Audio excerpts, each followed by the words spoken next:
Party జెండా మోసేవాడిగా, ఆ party శాసనసభ్యుడిగా, తన సహచర మంత్రిగా మీకు కౌంటర్ చేయకూడదు, మిమ్మల్ని ఎదురు ప్రశ్నించకూడదు, మీకు నీతులు చెప్పకూడదు.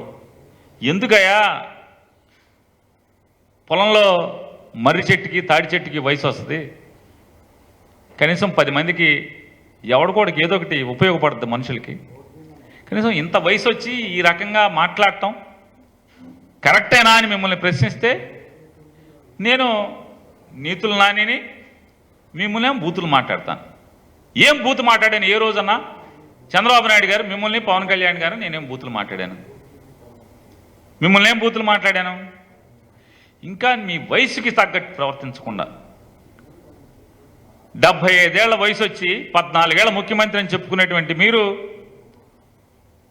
ఎంత కిరాతకంగా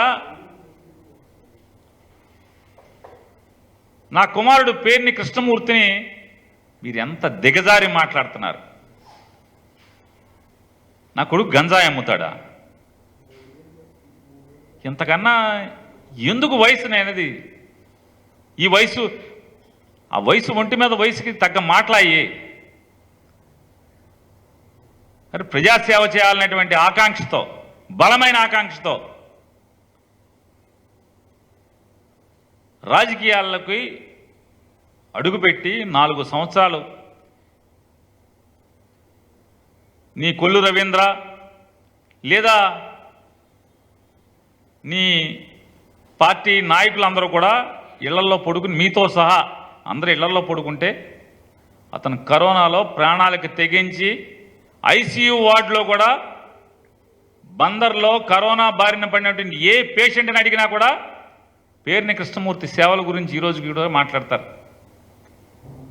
కరోనాలో ప్రాణాలు పోతుంటే ఐసీయూ వార్డులోకి వెళ్ళి అందరితో పలకరించి, అందరికీ స్వాంతన మాటలు చెప్పి, మీ ఇంట్లో వాళ్ళు బయట నుంచునున్నారు, వాళ్ళు ఈ కబురు చెప్పమన్నారని మీకు వీళ్ళ ఫోటోలు తీసి వాళ్ళతో మాట్లాడి వీడియో తీసి అవన్నీ కూడా వాళ్ళ కుటుంబ సభ్యులకి చూపించిదిగో మీ ఇంట్లో మీ నాన్నగారు లేదా మీ భార్య గారు, మీ కొడుకు ఇదిగో ఇలా మాట్లాడుతున్నాడు, ఇదిగో ఇలా ఉన్నాడు అని చెప్పి దాదాపుగా ప్రతి పేషెంట్ వాళ్ళ తాలూకాకి చూపించేవాడు. డాక్టర్లతో సమానంగా లోపల వార్డులో ప్రాణాలకు తెగించి తిరిగాడు. బెడ్లు కావాలంటే బెడ్లు అందించడం, ఎప్పుడు 24 గంటలు అదే పనిలో ఉంటే నూనూగు మేసాలటువంటి నవ యువకుడు మొదటిసారి రాజకీయాల్లో పోటీ చేస్తుంటే